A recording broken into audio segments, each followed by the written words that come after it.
Charles Mingus. When someone's discussing jazz music in the 20th century, it would be remiss not to include Charles Mingus' name in the discussion. He's right up there with all of the greats: Louis Armstrong, Charlie Parker, Dizzy Gillespie, Thelonious Monk, Duke Ellington, Bud Powell. I mean, I could go on and on. And as great as so many bass players were in that time, Mingus sort of stood above most. And it wasn't just his bass playing. It was really his composing that set him apart from everyone else, and his arranging and band leading. So we're going to discuss a little bit about Mingus today, and we'll discuss some of the things that make him unique and how some of the aspects of Mingus' music in general can be applied to other styles of jazz. So let's get right into it.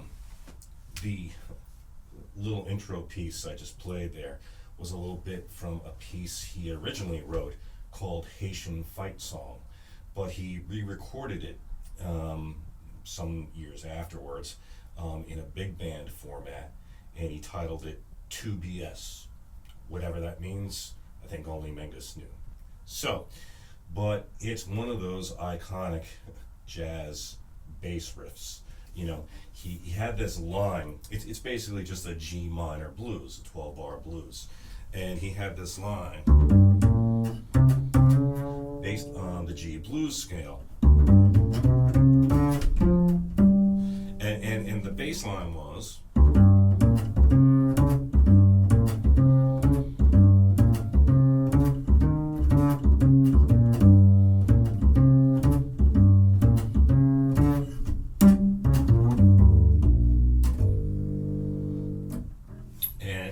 it's just one of those things. It's just so swinging, grooving, catchy, just sort of badass sounding, right? And if you listen to any of the versions that are out there, Mingus usually starts the piece by playing an out-of-time bass solo, and you can hear so many of his ideas, you know, in his musical conception come through in that opening solo. Now, it's funny because, you know, when you're learning how to improvise and you're learning how to play jazz and so on, you know, one of the things they'll tell you is, you know, on a G minor blues, you would play the G blues scale, right? And I mean, to do that, you know, so you have the root, flat third, fourth, sharp fourth, fifth, flat seventh, octave, right? That's the G blues scale. But, you know, Mingus, I think he used just about all 12 of the available chromatic notes in some form or another, you know, in that opening solo, and it's well worth checking out and listening to. I mean, one of the things, I mean, he'll do that kind of thing.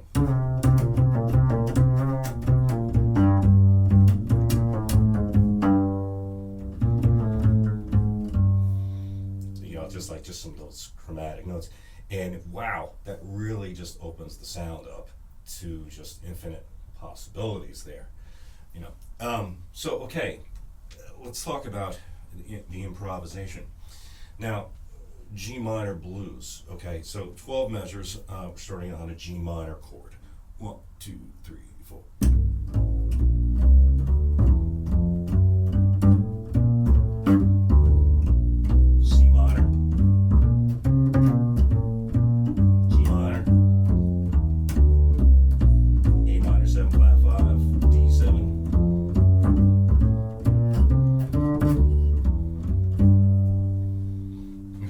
That's your basic format of a G minor blues.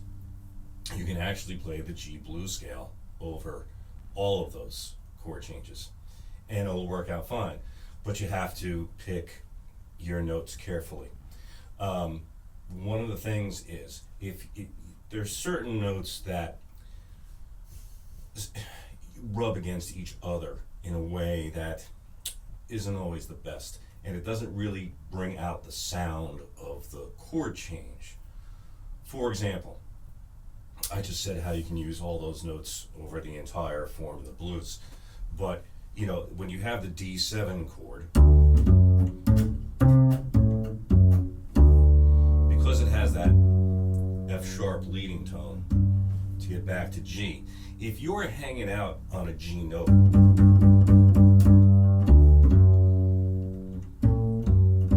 against that sound, it's not the best. It's fine in a passing tone kind of situation, but that's not a note you would want to just lay on. And that's the thing for beginning improvisers, is that you have to learn how to use your ear to pick out what the good notes are in the scales that you're being given to use against the chord changes, right? So, for example, this whole thing, if I'm playing, starting from the beginning of the form, G minor, 1, 2, 3, 4.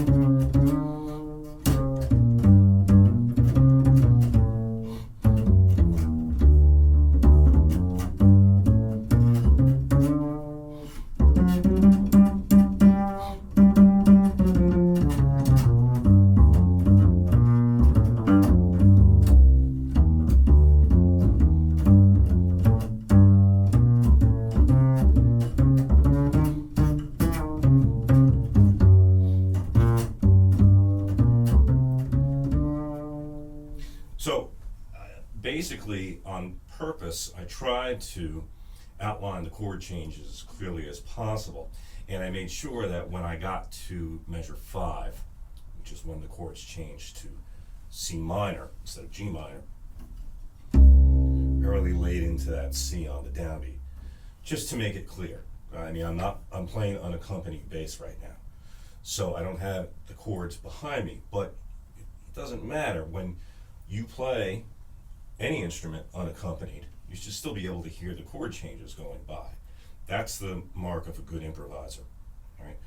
So, similarly, when it got to the turnaround, what we call the turnaround, which is in measure 9 and 10, you have an A minor 7 flat 5 going to a D7. It's the 2-5 going back to G minor. And so I made sure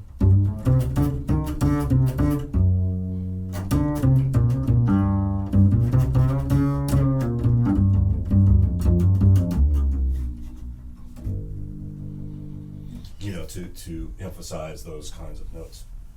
Now, so songs that use 2-5-1 chord progressions, whether it's in major or minor, you can always use that blues scale kind of sound against them.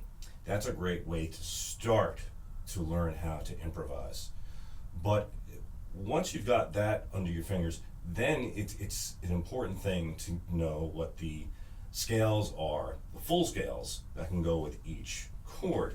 So, in this case, for the key of G minor, I'm thinking of the natural minor, meaning there's going to be two flats, B flat and E flat, right? So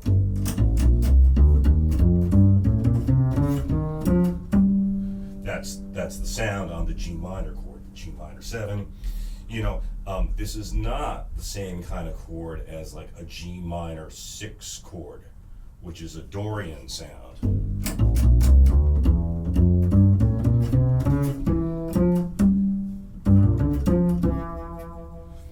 That's not, that sound is available, but that's not what I'm thinking of right now for this particular performance. Now, when it switches to C minor, I am thinking C Dorian though.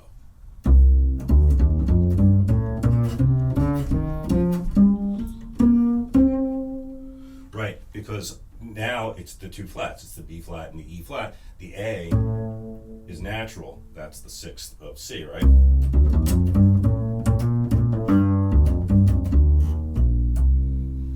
Okay, so that gives you more notes to choose from rather than just staying within the confines of the G blues scale. And then, as I said before, when we have the turnarounds, right? So now the A minor 7 flat 5, that's called the Locrian mode. It's the 7th mode of a major scale. So B flat major is the key signature, right? Two flats, B flat, E flat, same thing as G natural minor. I'm playing from A to A with those two flats included, right? That's the Locrian mode, A Locrian. When I get to the D7, this is an interesting thing now because you have some choices here. And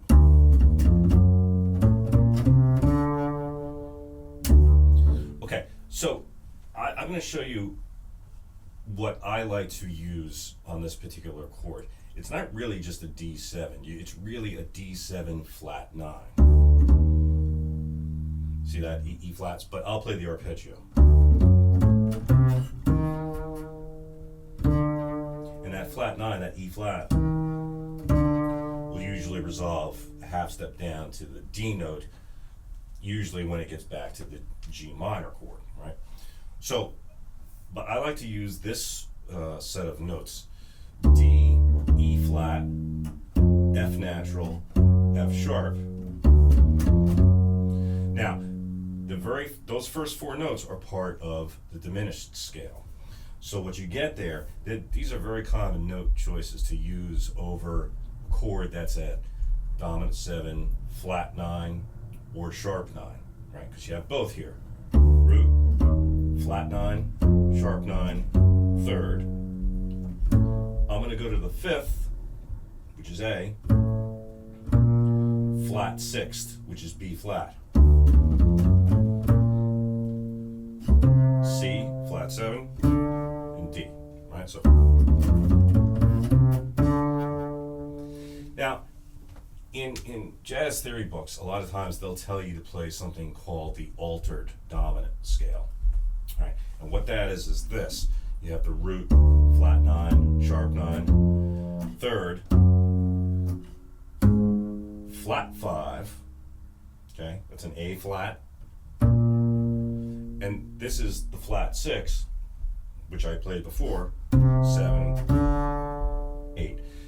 So you have half step, whole step, half step, whole step, whole step, whole step, whole step.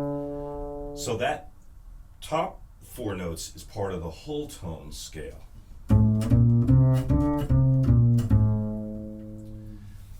I don't particularly like that sound on this chord.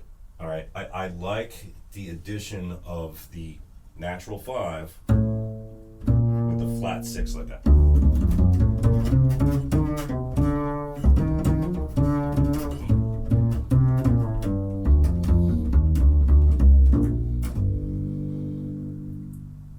that's my own take on, parent scales to go with certain chords on this particular one. Okay, so getting back to Mingus, his use of the blues and just the sound of the blues just runs all through Charles Mingus's music. He was hugely influenced by European classical music as well.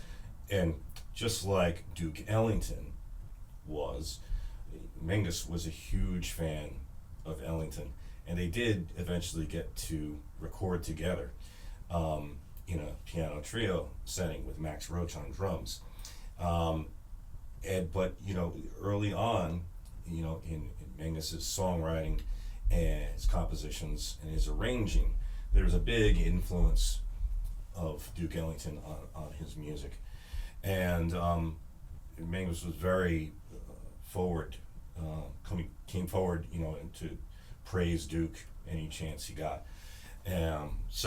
But Mingus took that influence and just took it to his own place, So anyway, the blues. So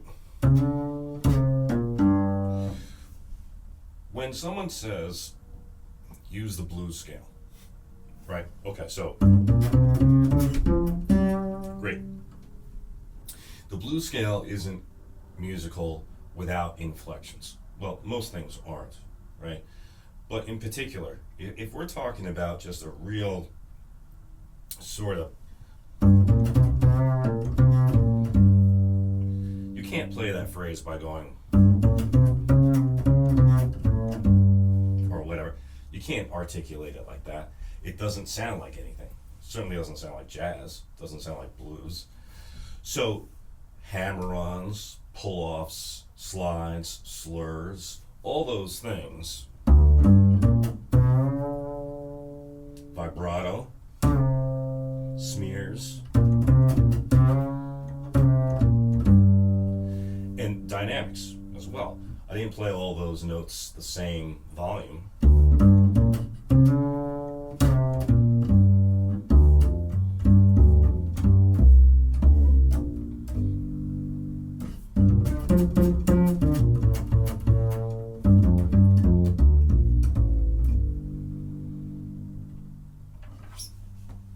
So all those things make a huge impact on the music.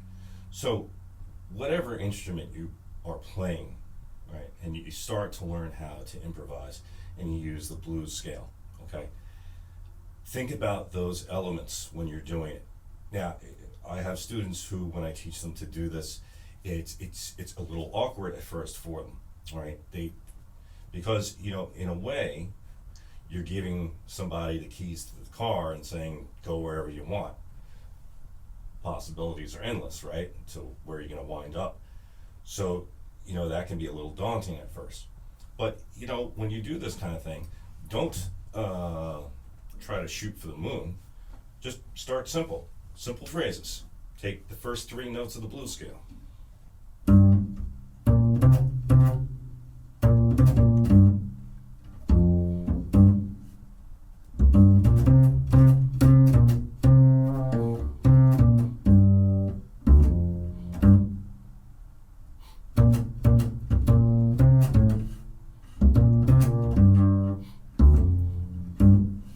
See how much mileage you can get out of just that.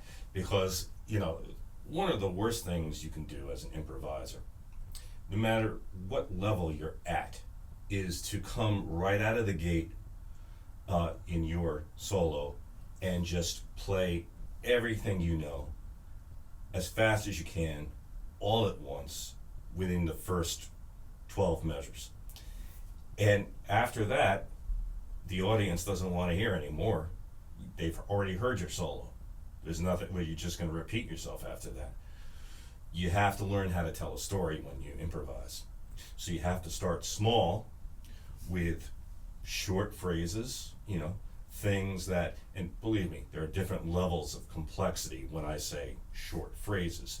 John Coltrane, one of the all-time master improvisers, could play that way, but he could just also bust out of the gate with what to him might have been a short phrase, but to us, it seemed like the most complex thing in the world.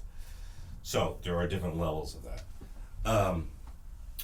And then from there, try to play melodies. Try to play something that's singable. It doesn't have to be an actual melody to a song. This particular tune, I mean, the melody is not really much of a melody. It's the horns play it, but it's.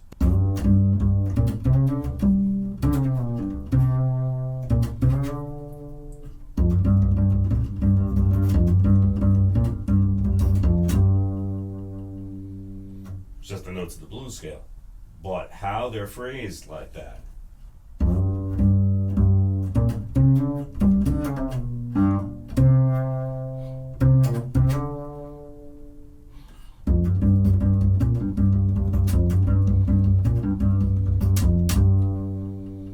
I mean, that's just great right there. And when you have that, and it's on top of that bass line, and so on, right? I mean, that's all the tune needed. And he built the entire song just from those couple of elements, and it turned into this incredible arrangement. Starting from something small, working it into something big. Do that in your improvisations, do that in compositions as well. Very musical.